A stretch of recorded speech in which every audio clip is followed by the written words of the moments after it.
Now she's with artist Gordon Harrison. Lily.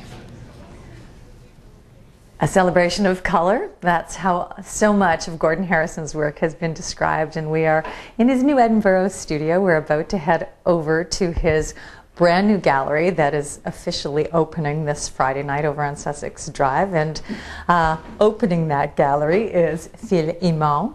And it's great because you spend and have spent so many of the years of your life talking about Gordon's work, and now you can be talking to a whole new audience, I guess, all the time, Phil.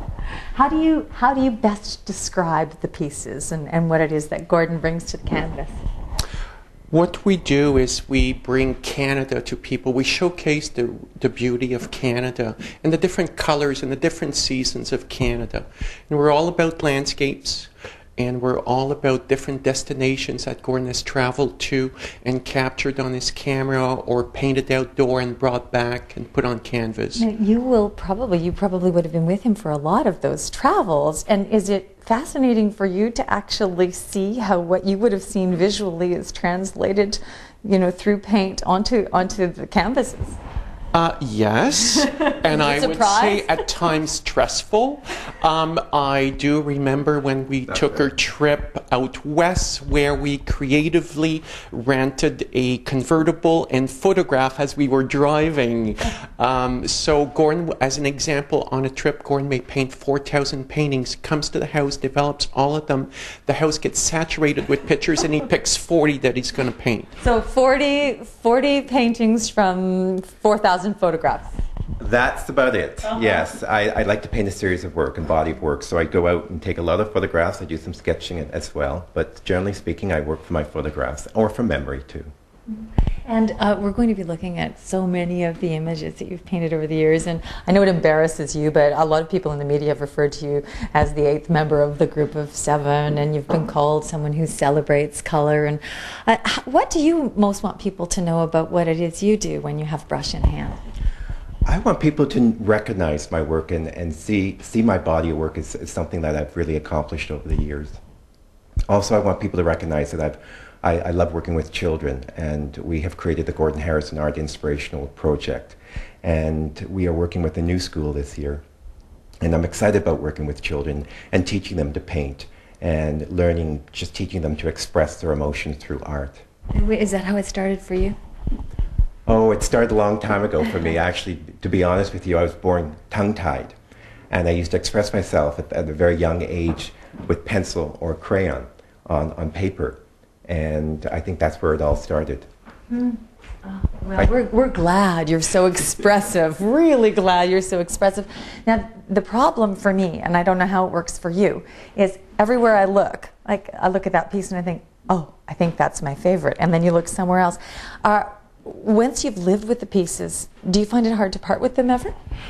In terms of the house, we have our own private collection at the house, and yes, it is very difficult because particularly because you want to keep paintings that really mean something to you. I always tell people, if you're going to buy a painting, buy something you connect with, because if you do that, you will always love your painting.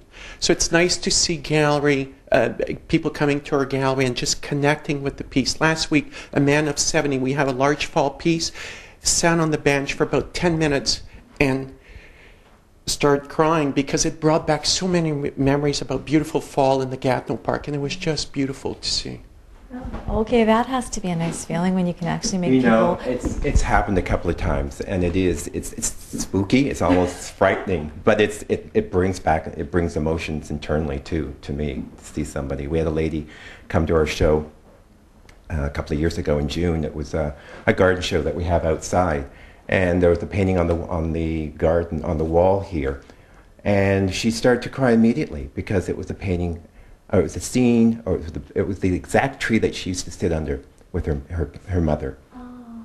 And her mother had just passed away a couple of weeks before that, so it just brought so much emotion to her because she knew the scene precisely. Well, you're going to give everyone a chance to dry our tears, because we're going to leave here. We're going to head just a number of blocks away over to the new gallery on Sussex Drive, which is officially opening this Friday evening. Thank you, gentlemen. We'll be back.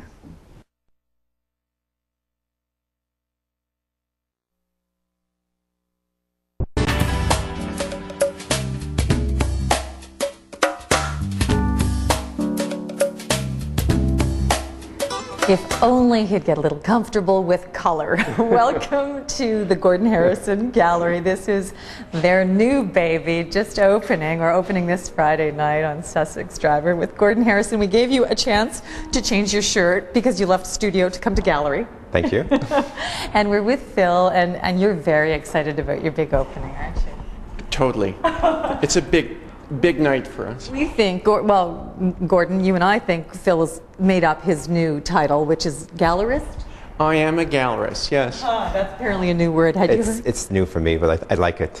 We're going to let him go with it. And now this is a chance for us to have a little bit of a look around, a sneak preview of what the gallery will hold in store for people. You know, earlier we had you explain, Gordon, that art initially as a child was a form of expression. Mm-hmm. And for those who are just joining us, explain how it did give you a voice, literally. It did give me a voice, and since that time I've been just expressing that voice even more so, traveling across Canada and just painting what I see, painting sort of the forested areas of Canada, the sweeping valleys, and the enchanting communities. Well, I found it really interesting when you said that you, as a child, literally were tongue-tied. I was, yes. And there's just full expression all the time in every way. It comes naturally to me. I love the outdoors. I love Canada, so I love to get that expression of Canada on canvas. And I know you're very proud, Phil, of the way Gordon is making sure that children find that passion early. That is part of the inspiration or mandate at the gallery, is to really inspire young people to pursue and appreciate art and to give them an opportunity, because more and more the school system cut down funding for the arts, and we want to make sure, because art defines who you are, and we want to make sure we have that in place. Well, I want you to take us on the quickest of walking tours, Certainly. if you would, of the gallery. The piece in behind Zane right now. Tell us, where was that inspired? This is up in the Gatineaus, on the trail in the Gatineaus. It's just a blaze of, it was on a windy day, and I think that comes across in the picture. There's a grouping of beech trees and maple trees, and they're just coming together. They're sort of clinging and capturing one another. And all of the reds down here, the reds and the purples, Once just again, down here to the left. That's up in the Gatineau region, walking along some of the inner trails. I just love the beech and the maples together, so it's a lovely combination of colors. And birch, I think they were imagined to be painted, weren't they? The birch trees just up above. I did a series this summer on the birch. I call them my Birch Carousel series, and these are like dancing birches in a sense, and I put a collection of different colors in the background just to make the painting interesting and flourish, make the painting flourish. I noticed the new gallery driving along Sussex Drive when I saw the birch trees in the window. Now, they could have caused an accident, you know, they were so striking. Now, as we look, I know you wanted to highlight the fact that you're showcasing other artists' work as well. We've expanded our mandate at the gallery. We remember what it was like, Gordon and I, to knock on doors and ask to be represented in other galleries. And we said one day we want to extend the invitations of other Canadian artists who do landscapes to exhibit in their own gallery. So we have 4 other artists that we represent at the gallery, and we're all about Canadian landscapes. Now, I earlier mentioned that you are a retired City of Ottawa city planner. Yes. It's really great. I mean, many people will chuckle at the contradiction of a city planner and someone who really has people getting lost in nature all the time, and nature that they can bring into their home. Well, as a city planner, I was painting as well, naturally, and there was a point when we had to open the gallery and I was still working for the city. So it's been a very much part of my life for a long, long time, art, and it will continue to hopefully flourish in my life, and I'll just continue to do what I do best, I think. Well, we want to thank you so much for having us in, and you can come and look at the art. And of course, there's also a book that Gordon and Phil published not so long ago. Thanks, gentlemen. Good luck on Friday night. Well, thank you. Thank you.